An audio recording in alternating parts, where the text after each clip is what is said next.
Welcome back. So now we're going to talk a little bit about kind of the linkages between corporate strategy and the business linkages themselves. So of course, one of the main responsibilities of corporate level strategy, in addition to managing the inputs and outputs of the individual strategic business units, is the general portfolio management, which ties into the tools that I just talked about. So what we talk about this is an efficient internal capital market, which can be done through a holding company. So kind of managing the cash flows between the different strategic business units. Now they can also ensure that the skills between the different strategic business units are transferred through job rotation. So meaning that workers or managers from one strategic business unit do time working in a different strategic business unit of the same company. And they can do that to ensure that technical skills are transferred through the company and also managerial skills are transferred from one strategic business unit to the next. This is to avoid the siloing effect. Now we've also got issues of sharing resources, and this is how corporations can exploit economies of scope. And this is done through a few things. Generating a strong corporate identity, making sure that everyone feels like they're on board, part of the same team. This is part of that fit thing. Ensure that the mission emphasizes integration of the different business level strategies. So making sure what the different strategic business units are doing supports the overall company strategy. Ensuring incentives for cooperation between the different strategic business units and creating inter-business task forces and other kind of cooperation vehicles. I talk about these task forces or adhocracies in some of my other modules, and it's a lot of fun. So another thing that they do is manage internal linkages. And the main opportunity for creating value in the multi-business company arises from sharing resources and transferring these capabilities among the different businesses. Okay? So part of this is done through centralization of common services at the corporate level. That's when you have the functional executives. And then using that to create linkages between the businesses. This centralization of common services and creating linkages between the businesses, that sounds a lot like resource-based view, and it takes advantage of what we call economies of scope. Now here's some examples of common corporate services. Strategic planning, of course, which we've talked about a lot.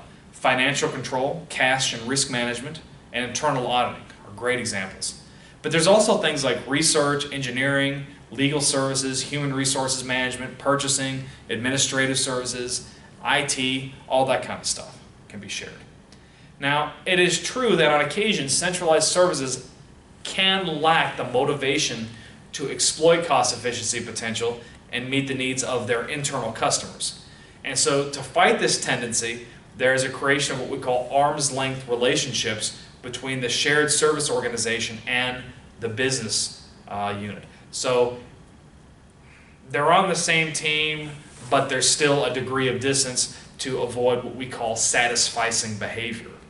Satisficing behavior means that an individual or a service or a strategic business unit only does just enough to not get fired, but they don't do enough to actually be at the level of efficiency that you could find out in the open market. I talk more about this in transaction cost economics and strategy as practice if you'd like to learn more about this. So that's the whole role of common corporate services. In the next couple of videos, we will talk just a little bit, kind of a summary of elements of strategic business unit and corporate level strategy, but I want to leave you with a thought. All this stuff that we've talked about, effectively managing a portfolio, making sure that you divest things that are not profitable, making sure that there's relationships and linkages between the strategic business units to support the overall corporate strategy. This is a relatively new development, I would say, that started taking place around the 90s. And before that, you had a lot of firms that got into what we call conglomerates. And conglomerates were these huge companies that had ginormous portfolios of businesses that were usually unrelated. And the classic one that I always think of was Philip Morris. They do cigarettes, right? But then they also owned crafts, so they did the cheese and the Lunchables. and a lot of these kinds of products. And there's not much relationship between cigarettes and kind of cheese and Lunchables and those kinds of things. And so some of you may be asking, well, why did that even happen? Why would we ignore all these kind of things about strategy that we know now, especially at the corporate level of strategy? And the reason was, starting around the 50s, CEOs and senior executives were incentivized to make the companies grow as fast as possible, even if that wasn't profitable growth. And the reason they did that was their compensation was directly linked to the size of the companies. So they'd make acquisitions that weren't necessarily profitable and didn't necessarily provide any direct benefit to the overall firm strategy. And then you start having these firms like Philip Morris where it was hard to say exactly what their strategy was because there was a disconnect between strategic business unit strategy and corporate strategy.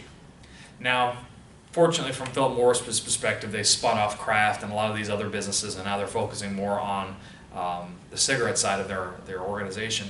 But that was something that was really kind of a prominent way of thinking about corporate level strategy for a good 30-40 years. So I just wanted to comment on that briefly before we get into elements of strategic business unit and corporate strategy.